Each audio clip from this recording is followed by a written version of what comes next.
Assalamualaikum warahmatullahi wabarakatuh.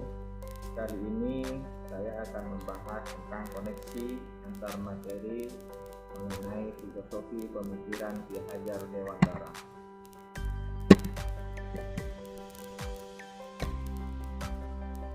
Sebelum saya mengikuti calon guru penggerak, saya memiliki pemahaman di antaranya. Yang pertama mengenai pembelajaran yang berpusat pada guru menjadi eksekutor dalam pembelajaran.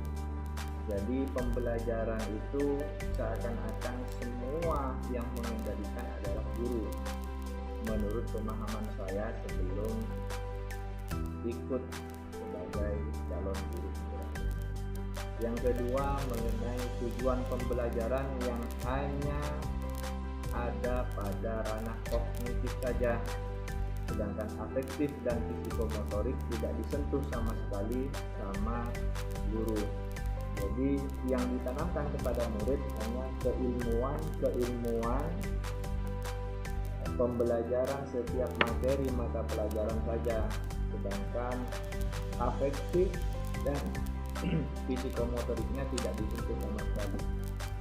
Sedangkan yang ketiga yang saya alami sebelum saya belajar tentang modul yang pertama ini, saya hanya mengejar target pembelajaran.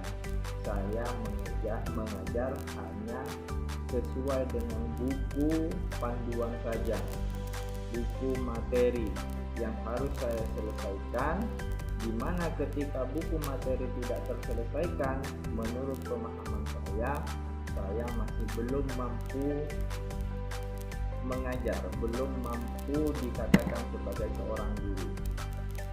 Sedangkan perubahan yang dapat saya rasakan mengenai pemahaman saya mengenai pembelajaran setelah saya ikut dalam modul 1 ini, saya mengalami perubahan pemikiran yang signifikan. Yang pertama mengenai pembelajaran yang sebenarnya seharusnya menurut pemahaman Ki Hajar Dewantara selaku bapak pendidikan itu harusnya menghamba kepada anak.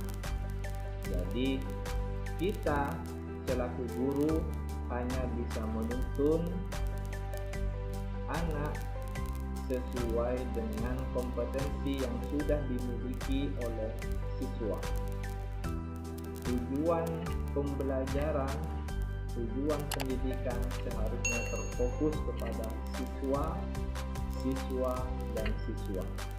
Sedangkan yang kedua, perubahan pengetahuan konsep pendidikan pada saya adalah tujuan dalam pembelajaran seharusnya menyentuh pada nilai afektif, yaitu nilai sikap, juga menyentuh kepada nilai kognitif atau pengetahuan, serta juga kepada nilai psikomotorik atau keterampilan.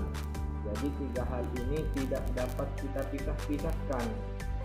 Ketika kita mengajar, ketika kita mendorong siswa sesuai dengan kompetensinya masing-masing, kita juga harus mengembangkannya, yaitu dalam bidang afektif, kognitif, dan psikomotorik. Yang ketiga, menurut konsep dari Ki Hajar Dewantara bahwa kesuksesan pendidikan tidak dilihat dari nilai siswa, akan tetapi dilihat dari proses pembelajaran itu sendiri. Sekarang kesuksesan pembelajaran bukan dilihat dari tingginya nilai yang diperoleh siswa ketika ujian, tetapi bagaimana siswa itu mengikuti proses pembelajaran tersebut. Itu yang penilaian yang harus dilakukan. Sedangkan penerapan saya di kelas untuk menciptakan semua itu, yang pertama saya harus mengelompokkan siswa berdasarkan tumbuh kembangnya, berdasarkan tumbuh kembang siswa.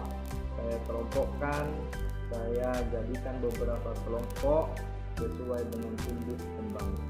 Setelah saya mengelompokkan siswa-siswa itu, saya menuntun tumbuh kembang anak dalam pembelajaran.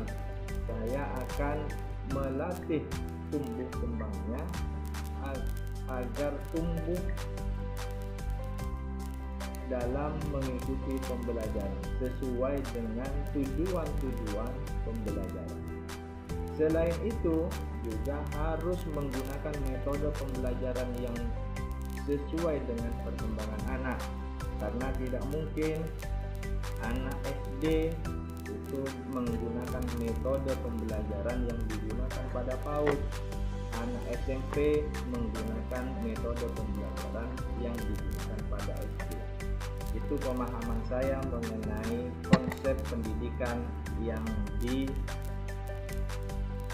disematkan oleh Ki Hajar Dewantara. Pendidik seperti petani dan siswa seperti bibit atau benih yang disemai. Ini menurut Ki Hajar Dewantara. Jadi seorang pendidik haruslah memilih, memilah, serta menanam sesuai, merawat sesuai dengan benih yang ada. Terima kasih, cukup sekian dari saya, mudah-mudahan bermanfaat. Saya akhiri, wassalamualaikum warahmatullahi wabarakatuh.